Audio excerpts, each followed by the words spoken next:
तो कल आप लोग को हाइपर कंजुगेशन से पहला क्लास शुरू किया गया था और उसमें आपको कहा गया था कि हाइपर कंजुगेशन होता क्या है, हम लोग उसको क्यों पढ़ते हैं। क्योंकि ये मॉलिक्यूल्स के स्टेबिलिटी को डिसाइड करता है, तो हम लोग हाइपर कंजुगेशन। कल आपको ये भी कहा गया था कि हाइपर कंजुगेशन अल्फा हाइड्रोजन के द्वारा होता है। तो किसको अल्फा हाइड्रोजन कहते हैं वो आज हम लोग देखेंगे। कल एल्किन में आपको बताया गया था, कुछ एल्किन और कुछ अल्फा हाइड्रोजन हम लोग देख रहे हैं। ये हमारा कुछ स्पीसीज लेंगे हम और फिर हम लोग जज करेंगे कि अल्फा हाइड्रोजन कौन सा है। तो चलो सबसे पहला एल्किन, सबसे छोटा एल्किन हम लोग ले रहे हैं CH2 या इसको C2H4 आप बोल सकते हैं, इथीन है। कल कहा गया था मित्रों आपको कि किसी एल्कीन में जो डबल बॉन्डेड कार्बन होता है उसको हम लोग सेंट्रल कार्बन मानते हैं और उससे जुड़े हुए कार्बन, डायरेक्टली जुड़े हुए कार्बन को हम लोग अल्फा बोलते हैं। यहाँ क्या है कि दो कार्बन है और दोनों के दोनों ही डबल बॉन्डेड कार्बन है, तो क्या ये अल्फा हो सकता है? नहीं हो सकता है, क्योंकि इससे जुड़ा हुआ कोई कार्बन है नहीं दोनों तरफ। तो जब ये अल्फा कार्बन ही नहीं है तो ये दोनों अल्फा हाइड्रोजन भी नहीं होगा। तो इस तरह से अगर पूछा जाए कि इथीन में कितने अल्फा हाइड्रोजन हो गए, तो हम लोग कह सकते हैं 0। एक दूसरा एल्कीन लेके देखते हैं हम लोग, ये है CH3CH2। अब देखो यार, ये दोनों डबल बॉन्डेड कार्बन है, ये कार्बन से लिंक्ड एक कार्बन है। हम लोग जान रहे हैं कि डबल बॉन्डेड कार्बन से जो डायरेक्टली लिंक्ड कार्बन होता है उसको हम लोग अल्फा कार्बन कहते हैं और उसी अल्फा कार्बन के हाइड्रोजन को अल्फा हाइड्रोजन बोलते हैं। इस तरह से अगर पूछा जाए कि कितने अल्फा हाइड्रोजन इस एल्कीन में है, तो आप कहेंगे 3। क्या ये दोनों भी हो सकता है अल्फा हाइड्रोजन? क्या ये भी हो सकता है अल्फा हाइड्रोजन? नहीं, क्योंकि ये डायरेक्टली डबल बॉन्डेड कार्बन का हाइड्रोजन, और हम आपको कहे हैं कि डबल बॉन्डेड कार्बन से डायरेक्टली जुड़ा हुआ कार्बन अल्फा होता है। तो ये सिर्फ अल्फा है, इसलिए इसके हाइड्रोजन यानी कि टोटल 3 हाइड्रोजन अल्फा हाइड्रोजन। फिर नया एल्कीन लेते हैं हम लोग CH3CH3। तो फिर से वही बात हुई कि ये दोनों डबल बॉन्डेड कार्बन है और उनसे जुड़ा हुआ ये directly linked carbon, 2 carbon alpha carbon है और इसके हाइड्रोजन अल्फा हाइड्रोजन होंगे। तो इस तरह से आपको पूछा जाए कितने होंगे, तो आप खुद ही कह दीजिएगा कि 6 हो जाएंगे। एक फिर से एल्कीन लेते हैं हम लोग,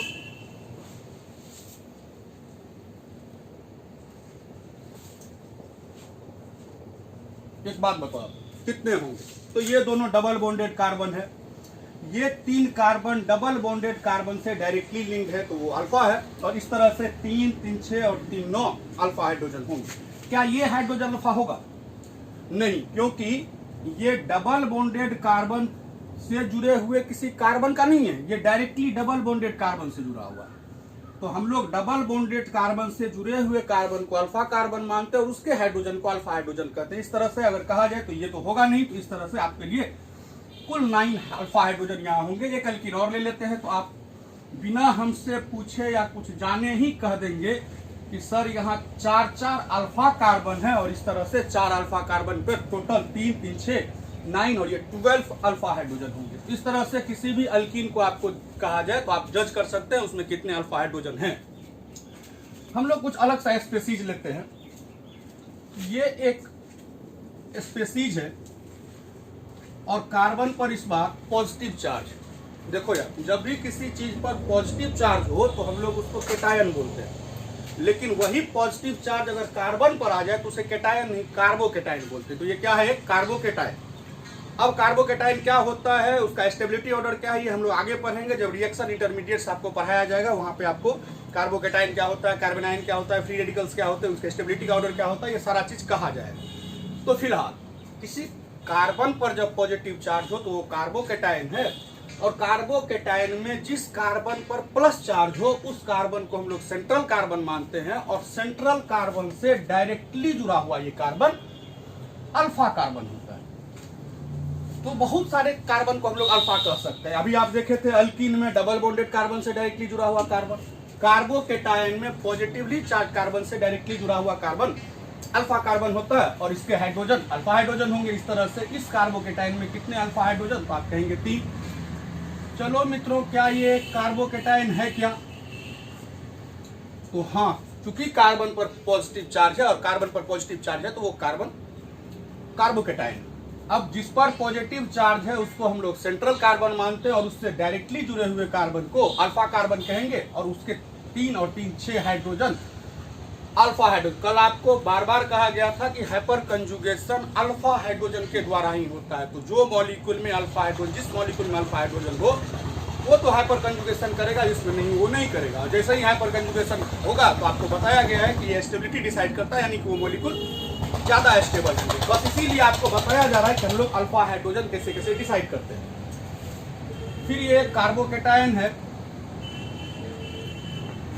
क्योंकि कार्बन पर प्लस चार्ज, और कार्बन पर प्लस चार्ज है तो ये सेंट्रल कार्बन है, और सेंट्रल कार्बन से डायरेक्टली जुड़ा हुआ ये 3 कार्बन अल्फा कार्बन है, और इसकी तरह से 3 3 6 और 3 9 यहाँ पर अल्फा हाइड्रोजन होगा। ठीक है, अब चलो एक नया स्पीशीज लेते हैं। देखो यार, ये dot single electron, electron generally pair में होता है और हम लोग उसको लोन पेयर बोलते हैं। आप सुने भी होंगे 11th बॉन्डिंग में।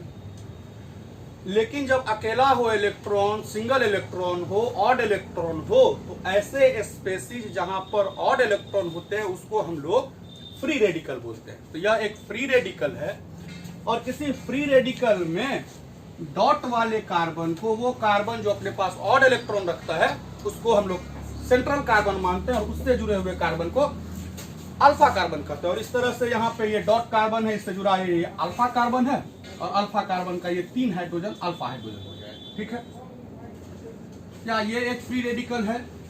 हाँ, ऑड इलेक्ट्रॉन स्पीशीज है तो फ्री रेडिकल है।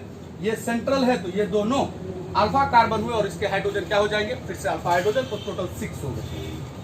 चलो फिर एक लेते हैं, ये भी एक फ्री रेडिकल है, और इस ऑड इलेक्ट्रॉन कार्बन से 3 कार्बन डायरेक्टली जुड़ा है, ये तीनों अल्फा कार्बन है, तो ये तीनों हाइड्रोजन, 3 यहाँ 3 यहाँ और 3 यहाँ, ये 9 टोटल अल्फा हाइड्रोजन। इस तरह से आप देखें, अभी तक 3 स्पीशीज लिए हम लोग, एक लिए एल्कीन, फिर लिए कार्बोकेटायन, और फिर लिए फ्री रेडिकल। और हम लोग देखें कि कहाँ पे सेंट्रल कार्बन मानते हुए किसको अल्फा कार्बन मानते हैं, और उस अल्फा कार्बन के हाइड्रोजन को कैसे अल्फा हाइड्रोजन लेते हैं। एक स्पीशीज और है हमारे पास, आप लिख लीजिए, फिर करते हैं।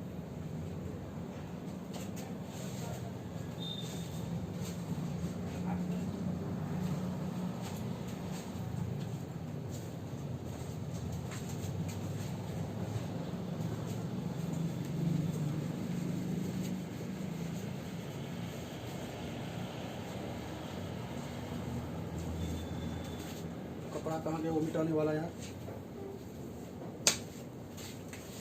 चल, CH3CH2 माइनस।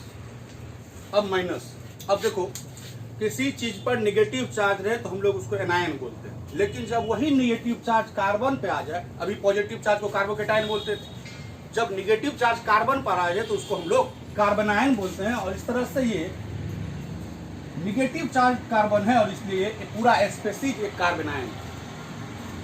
यार देखो, किसी निगेटिवली चार्ज कार्बन से जुड़े हुए कार्बन को, जो डायरेक्टली जुड़ा हुआ हो, उसको हम लोग अल्फा नहीं मानते, ये नो अल्फा हाइड्रोजन कार्बन।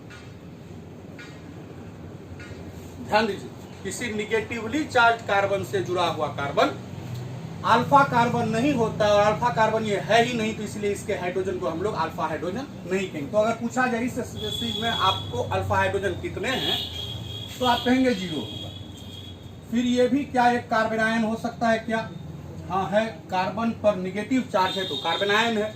अब ये डायरेक्टली जुड़ा हुआ कार्बन, हम बताएं निगेटिवली चार्ज कार्बन से जुड़ा हुआ कार्बन अल्फा नहीं है, और इसलिए यहाँ पे ये अल्फा हाइड्रोजन भी नहीं है, तो 0 हो गए। फिर ये भी एक कार्बनायन है, इससे भी कार्बन जुड़ा हुआ और सब पर हाइड्रोजन है, हाइड्रोजन तो है लेकिन ये एक भी अल्फा हाइड्रोजन नहीं।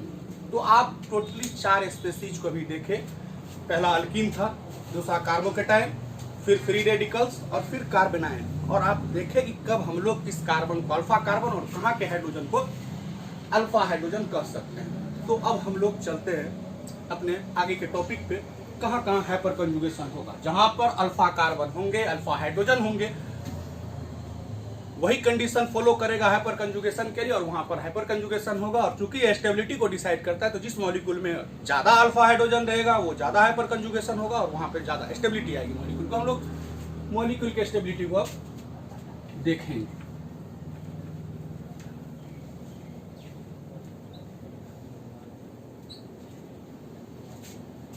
लिख लिए होंगे आप लोग इसको।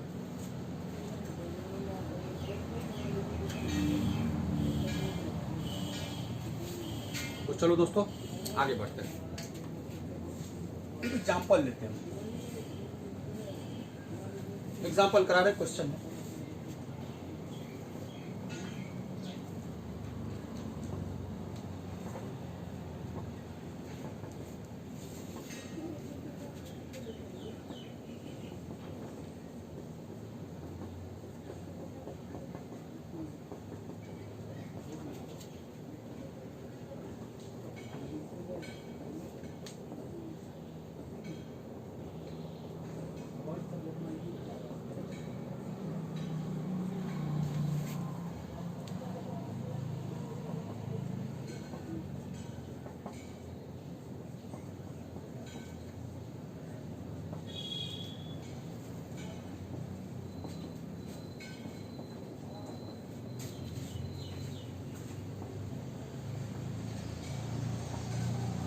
अब देखो है क्या, ये क्या है, सब के सब कंपाउंड डबल बॉन्डेड है और सब डबल बॉन्डेड है, तो सबका सब अल्कीन है।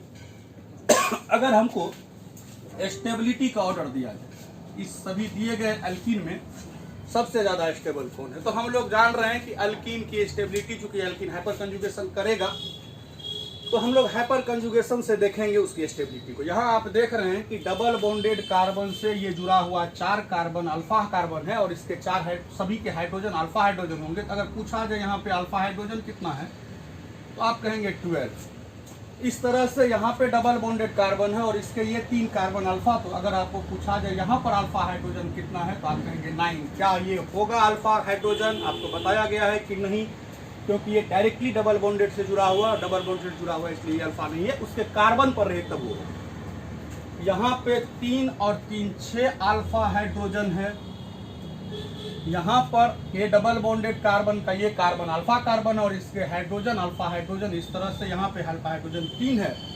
और अल्कीन में डबल बॉन्डेड कार्बन से कोई कार्बन जुड़ा हुआ नहीं है, तो इसमें अल्फा कार्बन भी नहीं है और अल्फा हाइड्रोजन भी नहीं है। तो अगर आपको अल्फा हाइड्रोजन पूछा जाए यहाँ पर, तो आप कहेंगे 0।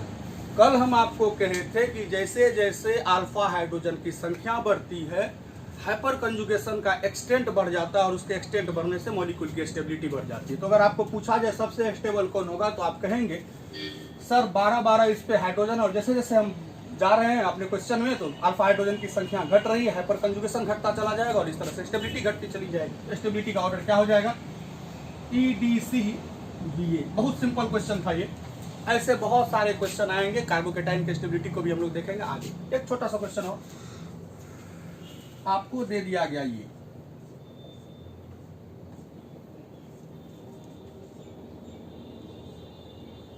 अच्छा क्वेश्चन है।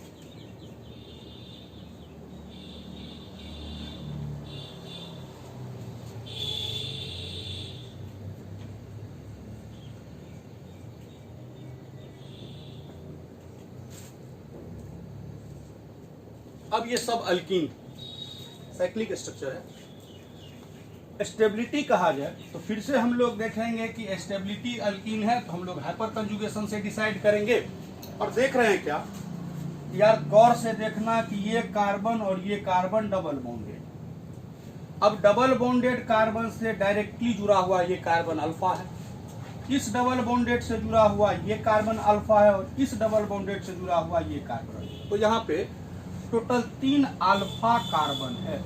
अब हाइड्रोजन कितने होंगे? 3 तो यहाँ दिख रहा है आपको, अल्फा हाइड्रोजन गिन लेते हैं 3 यहाँ पे। इस कार्बन को देखो, यहाँ पे 2 बॉन्ड दिख रहा है और हम लोग जानते हैं कि कार्बन पर टोटल 4 बॉन्ड हो सकते हैं। 2 बॉन्ड दिख रहा है तो जरूर यहाँ पर 2 हाइड्रोजन होगा, क्योंकि ये एक बॉन्ड लाइन स्ट्रक्चर है और बॉन्ड लाइन स्ट्रक्चर में हाइड्रोजन को दिखाया नहीं जाता है। तो अंडरस्टूड है 4 बॉन्ड होने के लिए 2 हाइड्रोजन यहाँ होगा और ये दोनों हाइड्रोजन अल्फा हाइड्रोजन हो जाएंगे। फिर यहाँ भी 2 बॉन्ड है इस कार्बन पर, तो जरूर 2 हाइड्रोजन होगा जो नहीं दिखाया गया है। तो फिर यहाँ भी 2 अल्फा हाइड्रोजन। इस तरह से टोटल अगर पूछा जाए तो 7 अल्फा हाइड्रोजन इस मॉलिक्यूल में हो। यहाँ देखते हैं फिर से, ये दोनों कार्बन डबल बॉन्डेड कार्बन है। इससे डायरेक्टली जुड़ा हुआ कौन कार्बन है? इससे डायरेक्टली जुड़ा हुआ ये अल्फा, इससे डायरेक्टली जुड़ा हुआ ये अल्फा।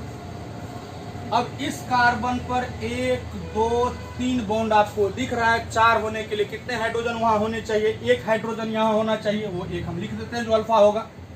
और इस पर 2 बॉन्ड दिख रहा है और 2 बॉन्ड दिख रहा है। 4 होने के लिए 2 हाइड्रोजन यहां होगा और वो चूंकि डबल बॉन्डेड कार्बन से जुड़ा हुआ है तो ये दोनों भी अल्फा। इस तरह से टोटल अल्फा कितने हैं तो आप कहेंगे यहाँ पर टोटल अल्फा 3। ठीक है, इसको जज कर लेते हैं। यहाँ पर ये दोनों डबल बॉन्डेड कार्बन है, एक ये और एक ये, इससे डायरेक्टली जुड़ा हुआ ये अल्फा, इससे डायरेक्टली जुड़ा हुआ ये अल्फा। यहाँ 2 बॉन्ड है तो 2 हाइड्रोजन होंगे और यहाँ पे 2 बॉन्ड है तो 2 हाइड्रोजन होंगे। इस तरह से अल्फा हाइड्रोजन यहाँ कुछ आ जाए तो 2 + 2 4 हो। अब डायरेक्ट आप बोल सकते हैं स्टेबिलिटी किसकी क्या होगी, क्योंकि सबसे ज्यादा हाइड्रोजन यहाँ है अल्फा वाला, तो सबसे ज्यादा हाइपर कंजुगेशन होना है यहाँ, इसलिए मोस्ट स्टेबल ए। बी और सी में सी के पास 4 अल्फा हाइड्रोजन, इसके पास 3 है तो 4 ज्यादा अल्फा हाइड्रोजन होने के कारण ज्यादा हाइपर कंजुगेशन, तो ज्यादा स्टेबल और सबसे कम है। इस तरह से बहुत सारे क्वेश्चन आपको मिलेंगे, आगे कराया भी जाएगा कार्बोकेटाइन सबका। आप समझ गए होंगे कि कैसे अल्फा हाइड्रोजन हम लोग डिसाइड करते हैं और कैसे मॉलिक्यूल्स की स्टेबिलिटी को देखते हैं। हाइपर कंजुगेशन को इससे रिलेटेड क्वेश्चन थ्योरी तो करीब करीब कर दीजिए जो हो जाना चाहिए, इतना में आपको समझ में आ जाना चाहिए।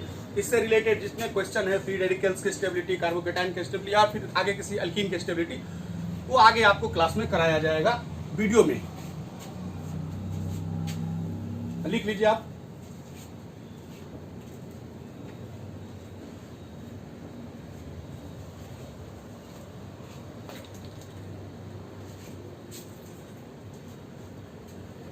मिटाया जाए, चलिए।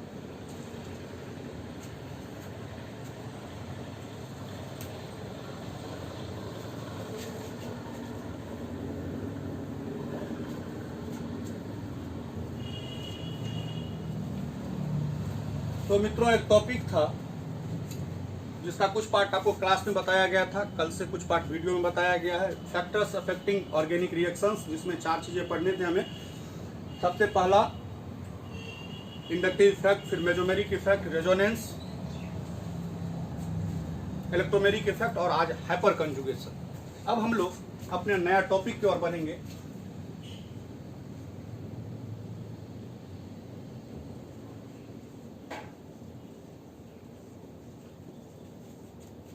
Cleavage of covalent bond.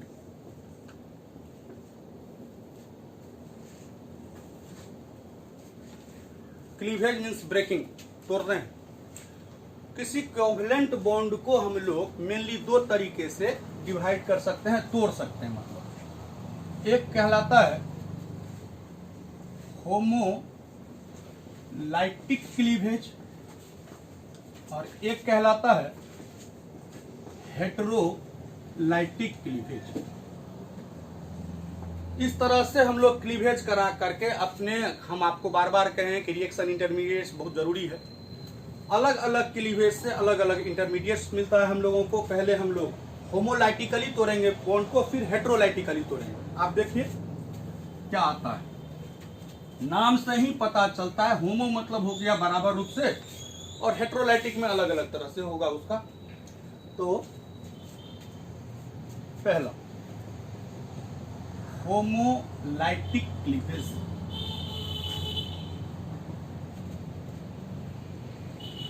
दो लाइन लिखा रहे हैं, वो बहुत ज्यादा इंपॉर्टेंट होता भी नहीं है, लेकिन फिर भी आप लिख लीजिए, डिप्रेशन होता है तो बच्चों को थोड़ा सा।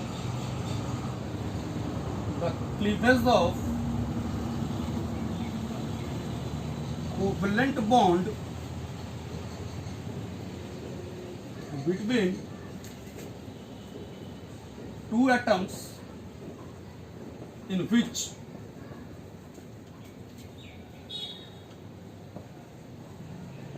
each atom acquires one of the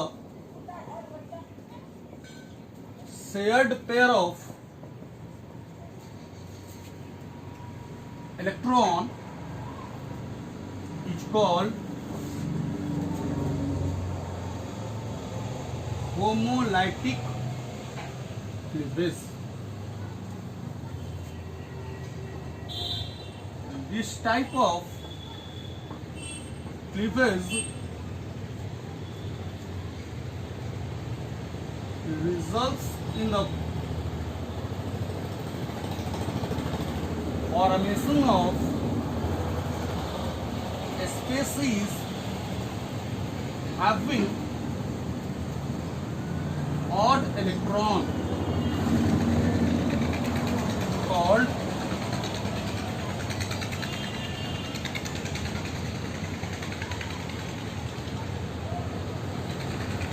free radicals।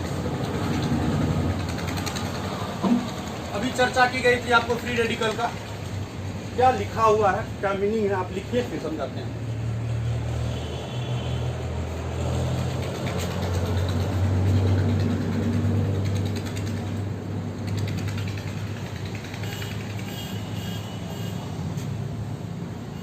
लिखा हुआ है कि the cleavage of covalent bond between two atoms, दो एटम के बीच में आप जानते हैं कि अगर ए और बी दो एटम है, एक बॉन्ड के बनने में दो इलेक्ट्रॉन होता है, एक पार्टिसिपेट करता है ए, एक पार्टिसिपेट करता है बी, इस तरह से दो इलेक्ट्रॉन। तो किसी दो एटम के बीच इस तरह से बॉन्ड का ब्रेकिंग कि each atom acquires one of the shared pair, यानी कि ए अपना इलेक्ट्रॉन ले लिया और बी अपना इलेक्ट्रॉन ले लिया। इस तरह से इलेक्ट्रॉन क्या हो गया कि बराबर रूप में बट गया, और बराबर रूप में बट गया तो इस तरह के क्लीवेज को हम लोग होमोलाइटिक क्लीवेज कहेंगे। जैसे आप देख रहे हैं ए और बी अगर बॉन्डेड स्पीसीज है, कोई बॉन्ड इस तरह से टूटे कि ए अपना इलेक्ट्रॉन ले गया और बी अपना इलेक्ट्रॉन। अगर सिंगल इलेक्ट्रॉन जाता है ना तो हम लोग सिंगल एरो से दिखाते हैं, और कंप्लीट पूरा बॉन्ड ट्रांसफर हो तो पूरा फुल एरो दिखाते हैं। तो चूंकि एक एक इलेक्ट्रॉन जा रहा है तो हाफ एरो से दिखाया गया है उसको। अब ए के पास अपना इलेक्ट्रॉन और बी के पास अपना इलेक्ट्रॉन, इस तरह से स्पेसीज कोई जिसके पास एक सिंगल इलेक्ट्रॉन, ऑड इलेक्ट्रॉन, अकेला इलेक्ट्रॉन हो, ऐसे स्पेसीज को हम लोग क्या कहते हैं, फ्री रेडिकल्स। जैसे आप जानते हैं कि Cl2 में दो Cl सिंगल बॉन्ड से जुड़ा हुआ है। अगर इस क्लोरीन के मॉलिक्यूल में बॉन्ड का क्लीवेज हो जाए और दोनों अपना अपना इलेक्ट्रॉन ले ले, तो इस Cl पर भी एक ऑड इलेक्ट्रॉन और इस Cl पर भी एक इलेक्ट्रॉन, तो ये फिर से क्या हो गया, क्योंकि सिंगल इलेक्ट्रॉन स्पेसीज है तो ये ऑड इलेक्ट्रॉन स्पेसीज है, तो ये फ्री रेडिकल है। लेकिन चूंकि क्लोरीन पर फ्री रेडिकल है, क्लोरीन पर ऑड इलेक्ट्रॉन है, इसलिए इसको हम लोग क्लोरीन फ्री रेडिकल। और सब एग्जांपल ले सकते हैं हम लोग। मान लो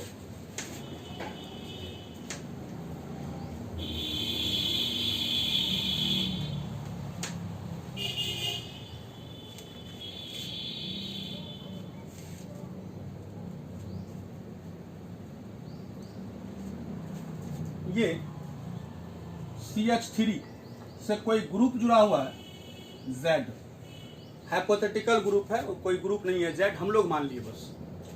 अब क्लीवेज दोनों के बीच ऐसा हो कि ये अपना इलेक्ट्रॉन ले ले और ये अपना इलेक्ट्रॉन ले ले, तो आप जान रहे हैं बराबर रूप से बटा है, होमोलैटिकली बटा है, तो CH3 पर डॉट और फिर Z पर भी डॉट। अब ये कोई सा फ्री रेडिकल होगा। हम लोग पहले पढ़े हुए हैं कि CH3 को कहते हैं मिथाइल, और मिथाइल एक अल्काइल ग्रुप, और चूंकि मिथाइल पर फ्री रेडिकल है तो हम लोग इसको क्या कहने लगेंगे, मिथाइल फ्री रेडिकल। और पूछा जाए मिथाइल फ्री रेडिकल है क्या, तो आप कहेंगे मिथाइल फ्री रेडिकल एक अल्काइल फ्री रेडिकल है, क्योंकि मिथाइल ग्रुप अल्काइल ग्रुप का, मिथाइल जो है अल्काइल ग्रुप का मेंबर है। मेनली हम लोगों को मित्रों यही अल्काइल ग्रुप फ्री रेडिकल पढ़ना है, कुछ समय लगेगा इसमें, और उसके बाद आप पूरा फ्री रेडिकल को समझ जाएंगे। उसको लिखिए, हम आगे बढ़ रहे हैं।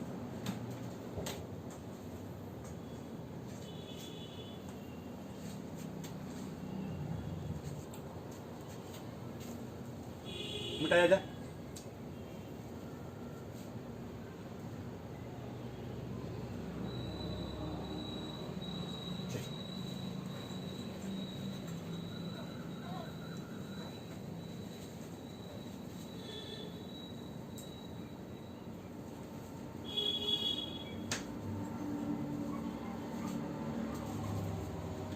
चलो हम लोग देखने जा रहे हैं अल्काइल फ्री रेडिकल्स। बस ये थोड़ा सा चलेगा और अच्छे से पढ़ना घर में। देखो ये CH3 dot CH3 CH2 dot CH3 CCH3 CH dot और लास्ट CH3 CCH3 और फिर CH3। देखो यार, प्रत्येक कंपाउंड का अपना एक खास डिग्री होता है और डिग्री डिसाइड कैसे करते हैं, अलग अलग मॉलिक्यूल में अलग अलग टाइप से हम लोग डिसाइड करते हैं डिग्री। फ्री रेडिकल में कैसे करते हैं, किसी फ्री रेडिकल में जो ये ऑड इलेक्ट्रॉन स्पेसीज है, ऑड इलेक्ट्रॉन कार्बन है, उस कार्बन को सेंट्रल कार्बन माना जाता है। फिर से सुनो, इस ऑड वाले कार्बन को सेंट्रल कार्बन मानते हैं और ये सेंट्रल कार्बन डायरेक्टली जितने कार्बन से डायरेक्टली अटैच्ड हो वही उस फ्री रेडिकल की डिग्री हो। यानी कि हम लोग को इस कार्बन को देखना है, जहां भी ऑड इलेक्ट्रॉन वाला कार्बन हो वो कितने कार्बन से जुड़ा हुआ है। यहाँ पे ऑड इलेक्ट्रॉन वाला कार्बन डायरेक्टली 3 कार्बन से जुड़ा हुआ है, अर्थात ये एक 3 डिग्री अल्काइल फ्री रेडिकल है। यहाँ पे देख रहे हो जो ऑड इलेक्ट्रॉन कार्बन है डायरेक्टली 2 कार्बन से जुड़ा है, तो ये 2 डिग्री का अल्काइल फ्री रेडिकल है। यहाँ पर जो ऑड इलेक्ट्रॉन कार्बन है वो डायरेक्टली 1 कार्बन से जुड़ा हुआ है, तो ये 1 डिग्री का है।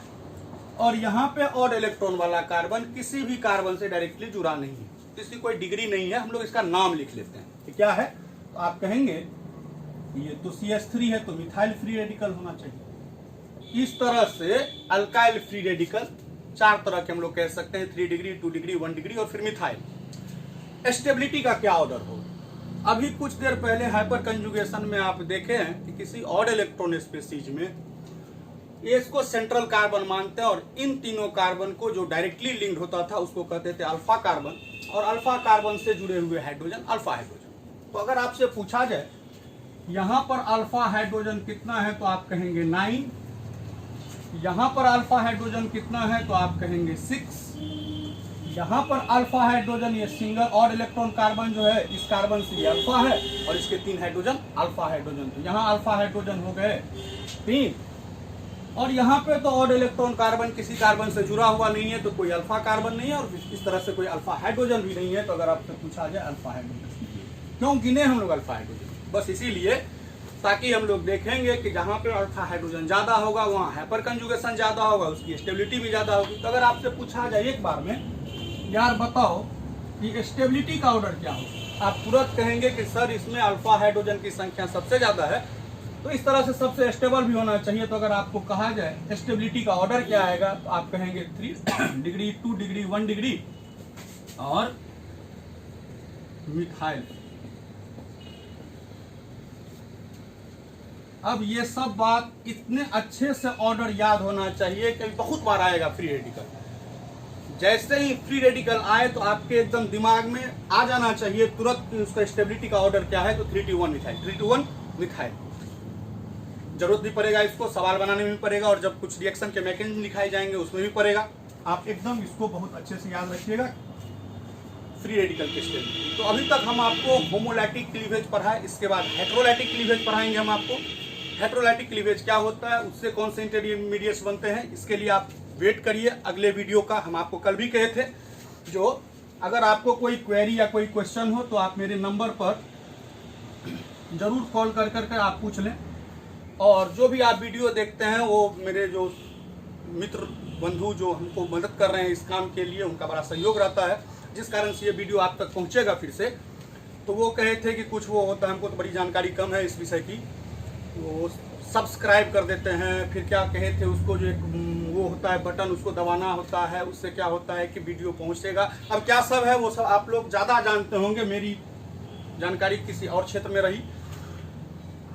इस तरह के टेक्नोलॉजी से जुड़ाव कम रहने के कारण थोड़ी सी मेरी जानकारी उस विषय में कम है और इसको बताने में कहीं से शर्म भी नहीं है मेरे को। जो हम नहीं जानते हैं वो हम आपसे शेयर करेंगे, जो जानते हैं वो भी आपसे शेयर कर रहे हैं। तो वो जो आपको कहे होंगे वो भैया मेरे उसकी फीलिंग आप समझ गए होंगे, वो मेरे बहुत अच्छे मित्र हैं सौरभ बाबू। तो सब्सक्राइब और ये क्या कहे थे उसको ये करना होता है, वो सब आप करेंगे। बहुत बहुत धन्यवाद आप सबों का। बस ये कहना है कि इस प्रयास को बहुत अच्छे से सफल तभी बनाया जा सकता है कि जब आप घर में इस पे अच्छे से कॉपी में लिखें और फिर उतना ही दिल से उसको याद करें जितने की मेहनत से आप तक ये वीडियो पहुंचाया जाता है। बहुत सारे लोग लगे हुए हैं आपके लिए ताकि आपको ये सब सारी चीजें सुविधापूर्वक घर में बैठे मिले। आप सुरक्षित रहिए, बस पढ़ते रहिए। धन्यवाद।